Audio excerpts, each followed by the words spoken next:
how it all happened, how I ended up getting on there, because it wasn't really, it felt like something that just happened to me. What do you mean?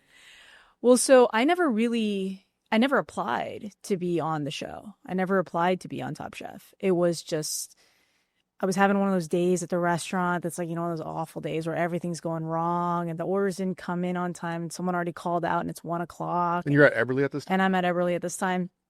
And I I try not to get too upset. So I was like, okay, I'm going to go out in the patio and I'm just going to, be on my phone for a second, maybe scroll through Instagram a little bit. And this DM comes in from like a casting person. And they're like, we think you'd be a really good fit for Top Chef. Would you be interested? And if I wasn't having a bad day. In Instagram? This is an Instagram. Yeah. If I wasn't having a bad day and I wasn't just like, maybe there's a life outside of this and maybe there's something else that I want to reach for or whatever it was. If that person didn't call out, those orders didn't come in, I don't know what would have happened. But I had always said I wouldn't do TV. And I had said no so many times. And it just so happened to be that was the first time that Top Chef had reached out. And the rest is history. So what was your experience like? By the way, let's go back. Yeah. So they reach out and so you get the text, you're looking at your phone and you're like, yes. What does the process look like from there for people that have never been on a show like that? Yeah, I mean, the process is interesting. It's it's a series. It's just like getting a job. It's like a crazy job. Like you do a lot of interviews and stuff like that. So different casting producers reaching out, things like that. Yeah, but it's a whole thing. And there's a long application and things like that happen along the way. But it was kind of funny. I was on the last, I think it was like the last 2 days that they had it open for this particular season, and I was like, sure, why not? Let's go. My wife and I go home. My wife's an English professor. She's like, I'll type, you just talk. And I was like, okay. So she helps me fill out this application. And then, I think it was like 4 or 5 months later. And then I was making plans. I was planning on going on vacation. I was making dinner plans with friends a month out and stuff. And my wife was like, at some point you got to get real because you're pretty far along now. And I'm pretty sure you're going to go. And I was like, nah, something will happen. Nobody gets on their first time, something will happen. It'll fall through.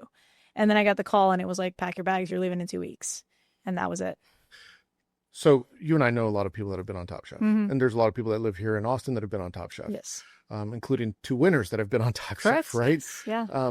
Did you reach out to anybody and say, hey, look, I'm going on Top Chef, give me some advice? Or what did you do to prepare yourself mentally when you knew you were going? What's really funny is I was eating at the Garrison. Yeah. And I'm there and it's you and Jacob, right? And I look over at the table and I'm like, that's Tiffany Derry. Yeah.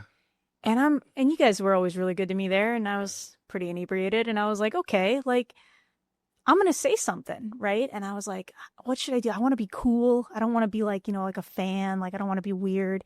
So I was like, you know what? I'm going to buy a bottle of wine and send it over there, right? And be cool. She was having a great time with people, really letting her hair down and all that. And it's so funny because I think one of your servers actually comped the bottle and then sent it. So it didn't cost me anything, but comped the bottle. How dare he do that? How dare, right? I know who it was, yeah. Made me look so cool, right? And she comes over and talks to me a little bit. And I, right before she walks away, she was really nice to me and people I was with. And then right before she walked away, I kind of whispered to her and I was like, I'm pretty sure I'm going to be on the next season. And she was like, girl, if you get on that season, you call me. And so when I got the news that it was going to happen, I sent her a DM and I was like, hey, and she was like, I'm driving from Austin to Dallas today. Call me. Mm-hmm. And that chef stayed on the phone with me for an hour. A chef she didn't know, just giving me pointers. And it was pretty funny. I mean, I really carried her voice with me through the experience. And it was just a funny way that happened. So it's so funny that you say that. I had Jacob on recently. We were talking about that night in Garrison because we were reminiscing about the times that he and I worked together. And we were saying there was a night, and we referenced it on the podcast I did. I said, you were there, I think, with a 10 top. Tiffany was there with her team at a different table. Anastasia Quinones from Dallas Chef was at another table next to her. You know what it was? An event canceled because of rain. I think that's what it was. No, that was a different night. Was that a different That was a different night. Okay. So AQ was at a different table. Tiffany was at another table. Matthew Peters and Lauren Peters had just left the restaurant, and Diego, Galicio, and Rico from the Yep. Meachly team were in the PDR. Yep. And I remember telling Jacob, I was like, fuck, it's all chefs in here today. Yeah. Yeah, it was a good restaurant. I enjoyed it. But it's funny bringing up Tiffany. And I've known Tiffany from way back. We were kind of coming up together in the Dallas scene. She had come to visit me in Dallas. I'm sorry, here in Austin. Mm-hmm. And this was before I started Chef's PSA podcast or anything like that. And I was just thinking about this. And I remember like we were talking and I was asking her opinion and some advice. And she says, I got a vision board, and she sent me all this shit. Like, she is like the most generous person with her time to help other people succeed. Correct. I could not believe, like, I was like, Tiffany, like a simple 5 minutes of advice would have been good for me to prepare like what comes with media. Mm-hmm. But no, she like hours of information and sitting down and just sending me stuff. She's great. She's that old school chef that still's just got time for everybody, and anything she's got, she's willing to share, which is amazing. I similarly expected like a text message that was just like, don't be stupid. Like, like don't forget the salt. Don't forget, get everything on the plate. Right. And no, she spent an hour with me on the phone, was just so wonderful and so generous. Yeah. No, she is great. Shout out to Tiffany Derry. I haven't had her on the show. I had her on my last show, but not Chef's PSA, but when I did Run the Pass, we did an episode together. She's great. I haven't reached out to her for this one yet. I should, because you should. It's just, she's so busy. She is, and she's doing some amazing things, but she's not that far away. Yeah, I know. Next time she's in Austin, I'll reach out to her. There you go. Tiffany, if you're listening, call me. But back to Top Chef. So you go on. What does day one look like? Well, it was COVID still, so you're sort of in the throes of that. So, you actually had quarantine for a little while. So we had to, so that was the big thing, was like, if you got COVID during that quarantine time, you're out, right? Right. So we sort of survived that portion of it, and then it just starts. I mean, it's off to the races. The very first challenge was a challenge where we couldn't talk to each other. Mm-hmm. And we had to, the first quick fire was like teams of 3, and you would start something, you get 10 minutes, the next person gets 10 minutes, the third person gets 10 minutes, and somewhere in there, a final dish has to come in. So it was a really, I mean, we didn't speak to each other. We didn't really see each other. We didn't know anything about each other. And we didn't know it was because that first challenge was going to be a completely blind challenge, right? And then you run in and you're looking around and you're like, I don't like, at some point in your career, you're like, I recognize a lot of people. Like, I've seen people, didn't recognize a soul. And I was like, wow, okay, this is going to be my group. This is my cohort for this. Yeah. So yeah, really wild that first day. And when you're in there, so you're saying you don't recognize it, or are you sizing everyone up? Kind of, like, but who are they? Where'd they work?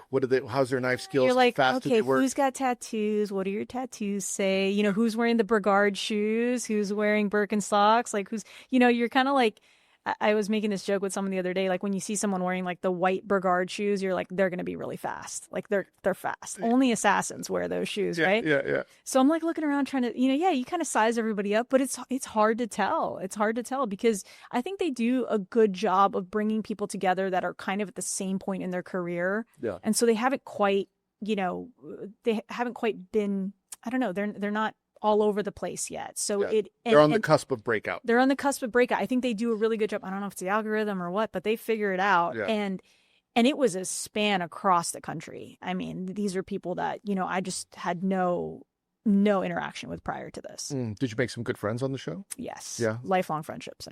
I would imagine it's like trauma bonding or something like that. It's like the world's weirdest summer camp. Yeah. You're just like, all this weird stuff happened and only we really know. But it's a strange environment, right? Because they're both your comfort and your friends, but they're also your competition. Yeah. So it's a little strange day to day, like how that some days you just don't feel like talking and some days you really need somebody.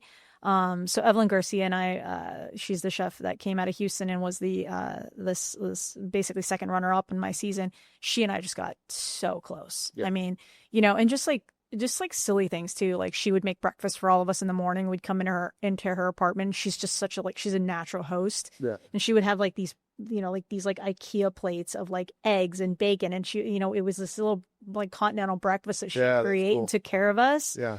And she just, lifelong friends.